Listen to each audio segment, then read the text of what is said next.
अलमीरा N ancient secret.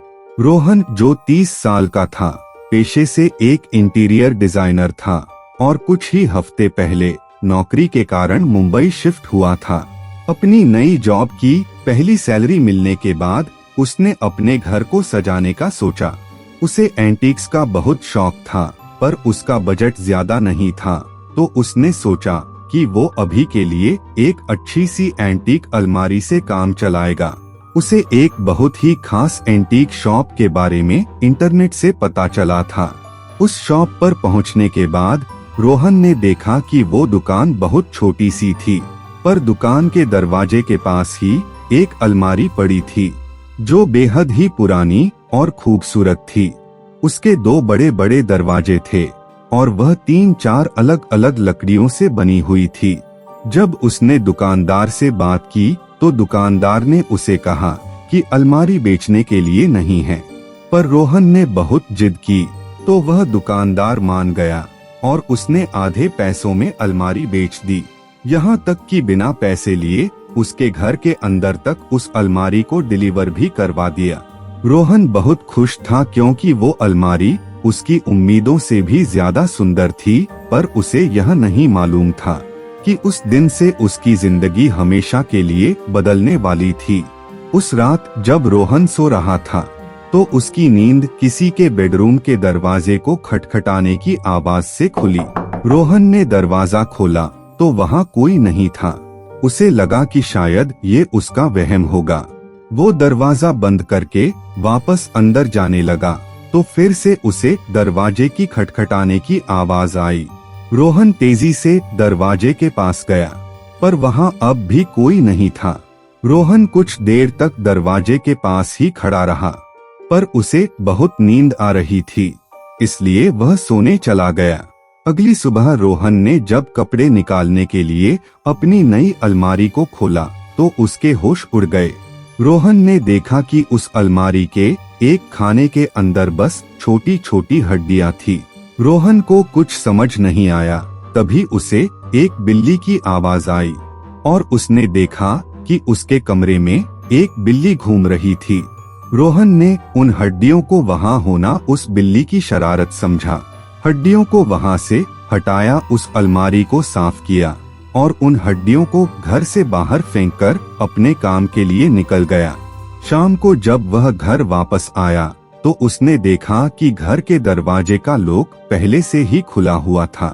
वो जल्दी से घर के अंदर घुसा, पर उसका घर बिल्कुल वैसा ही था जैसा वो छोड़कर गया था।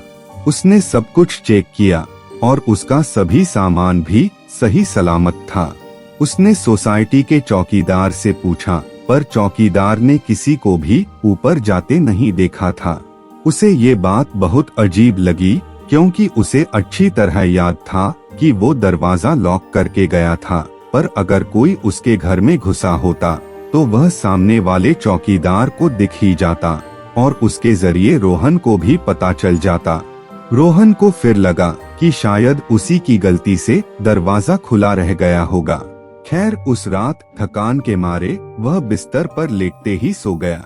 उसकी नींद एक तेज खटखट से खुली, ठीक कल रात जैसे ही खटखट, लेकिन इस बार रोहन को एहसास हुआ कि वो आवाज उसके बेडरूम के दरवाजे से नहीं बल्कि उसकी अलमारी से आ रही थी। रोहन ने जैसे ही उस अलमारी का दरवाजा खोला, उसने देखा कि अंदर फिर से वही छोटी हड्डियां पड़ी थीं। रोहन बहुत कंफ्यूज्ड हो गया। वो कमरे में देखने लगा कि कहीं वो बिल्ली वापस तो नहीं आ गई। इतने में उस अलमारी के अंदर से एक छोटे बच्चे के रोने की आवाज आई। उसने अलमारी के आधे बंद दरवाजे से देखा कि अलमारी के नीचे वाले खाने में एक छोटा बच्चा बैठा रो रहा था।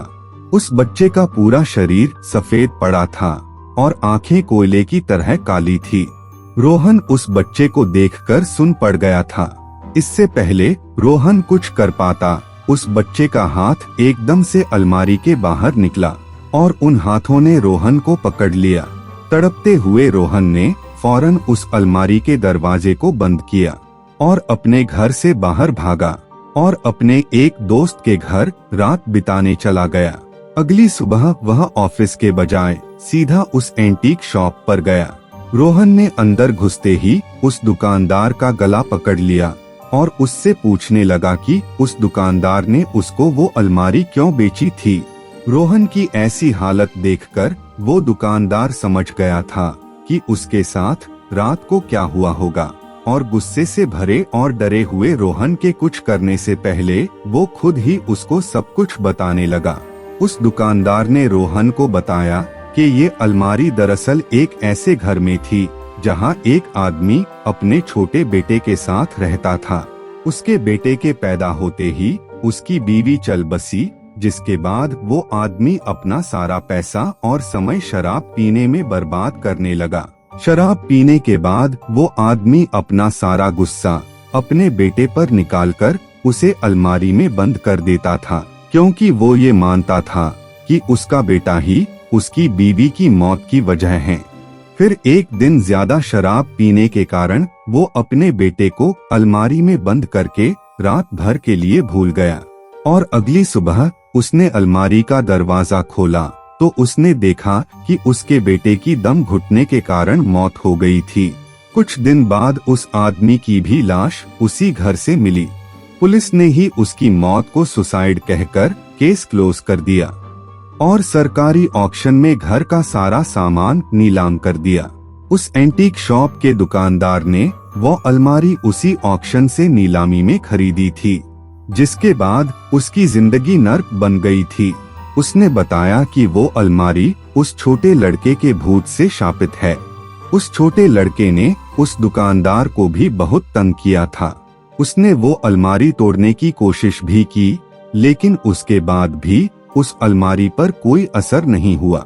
दुकानदार ने कहा कि वो उस अलमारी को रोहन को बेचना नहीं चाहता था और इसलिए उस दिन उसने रोहन को मना भी किया, पर जब रोहन ने उस अलमारी को खरीदने की जिद की तो उसने वो अलमारी रोहन को बेच दी।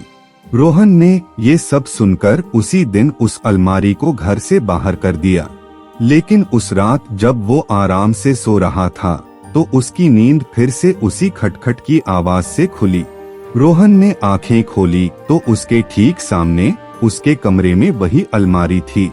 आपको हमारे वीडियो पसंद आते हैं तो हमारे वीडियो को लाइक, शेयर और हमारे चैनल को सब्सक्राइब करें। Thanks for watching. तब तक के लिए अलविदा।